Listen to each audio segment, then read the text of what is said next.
Después del año 1400, las fuerzas políticas se volvieron contra los métodos de los banqueros de libre empresa italianos. Así, en el año 1401, el rey Martín I de Aragón los expulsó. En 1403, Enrique IV de Inglaterra les prohibió tomar beneficios de ninguna manera en su reino. En el año 1409, en Flandes, fueron encarcelados y luego expulsados los banqueros genoveses. En 1410, todos los comerciantes italianos fueron expulsados de París. Cuando Luis XI se convirtió en rey de Francia en 1461, organizó las fuerzas nacionales para ser el primer Estado-nación fuerte y soberano. Junto con el desarrollo de los puertos, carreteras y el apoyo a las ciudades, Luis XI insistió en una moneda nacional única, estándar, creada y controlada por la propia corona. Estas prohibiciones y expulsiones supusieron el paulatino declive del modelo bancario familiar y privado hasta el momento imperante.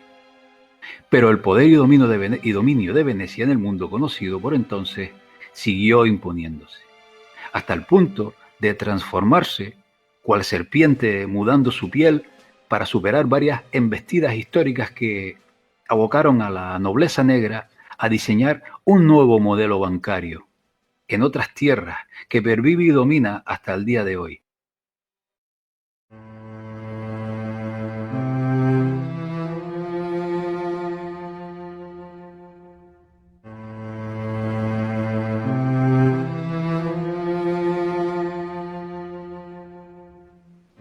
Tras esta crisis que acabamos de exponer, Venecia salió debilitada y a su vez empoderó a los líderes europeos, pero seguía siendo la fuerza más poderosa de Eurasia.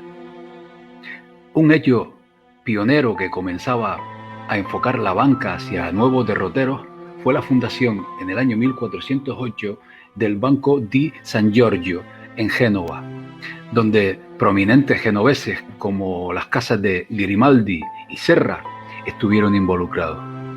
Por lo general, por entonces, la banca no hacía uso de agentes judíos, pero en este caso, la excepción que confirma la regla es el clan cásaro de los Ghisolfi,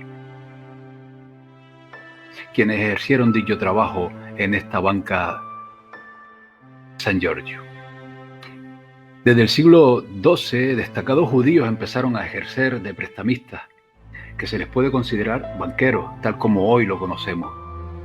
En el siglo XIV y XV, el factor judío se limitaba a ejercer, y dependiendo de qué zona europea, de prestamistas sin incidencia en las altas finanzas, porque tenían más limitaciones que el resto de súbditos a la hora de llevar a cabo actividades económicas.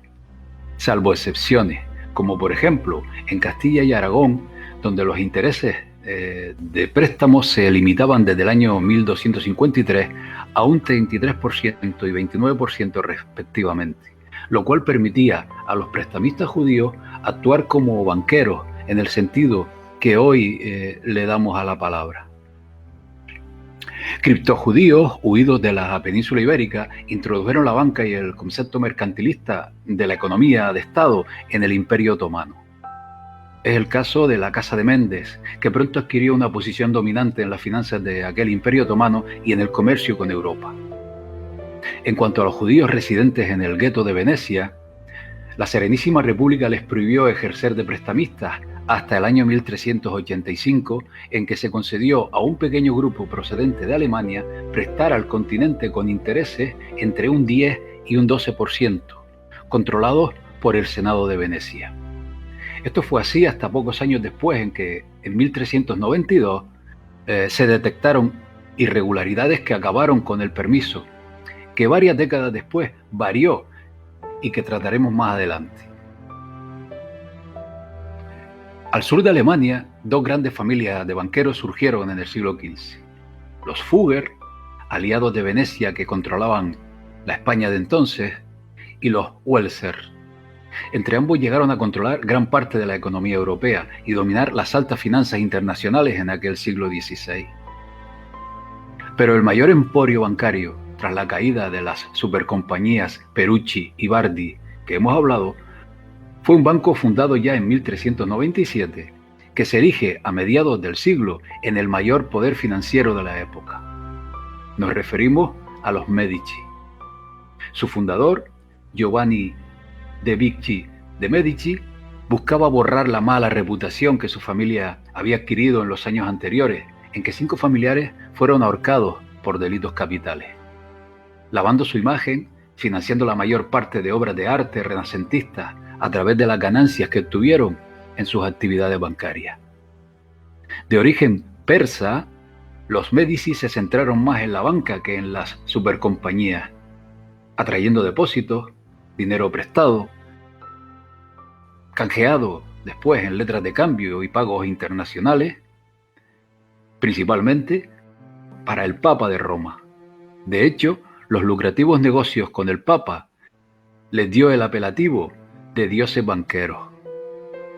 El imperio bancario Medici comenzó en Italia, con sucursales en Florencia, Venecia, Roma y Nápoles, y más tarde se expandió a otros centros de comercio, como Brujas, Aviñón, Londres y Ginebra.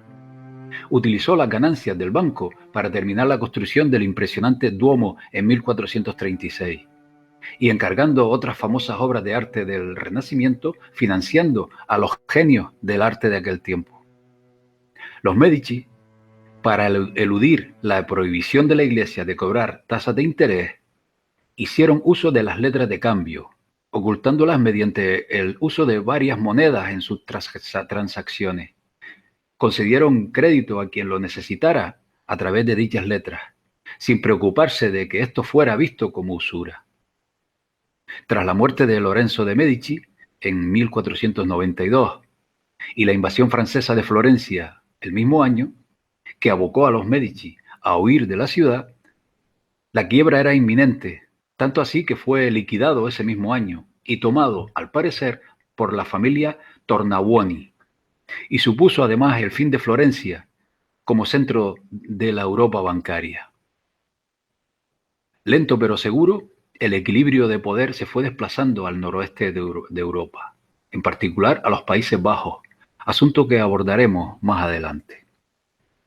Los Medici, a su vez, una vez quebrada su actividad como banqueros, se dedicaron a ocupar el trono de Roma, otro negocio muy lucrativo, con 3 papas: León X o Giovanni di Lorenzo de Medici, Clemente VII, Giulio di Giuliano de Medici y León XI, Alessandro Ottaviano de Medici. Y siguieron teniendo poder político en Italia y Francia, por ejemplo. De estos papas cabe destacar que León X encargó construir la Basílica de San Pedro, cuyo coste le obligó a recabar fondos intensificando la venta de bulas de indulgencia, que encargó a la banca Fugger.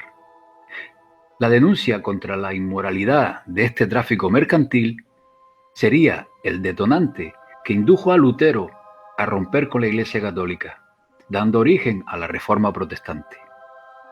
Por su parte, Clemente VII se negó a reconocer el divorcio de Enrique VIII, decisión inevitable dada la subordinación del papado a la política de Carlos V, y que veremos también más adelante, desencadenando así el cisma de la Iglesia de Inglaterra.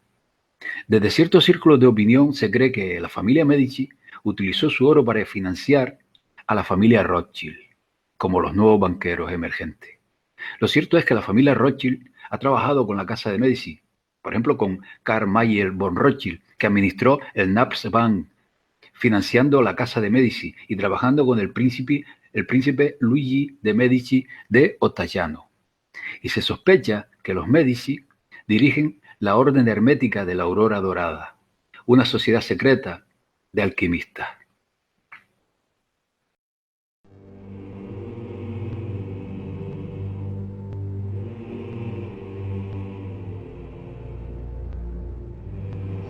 Your hate has made you powerful.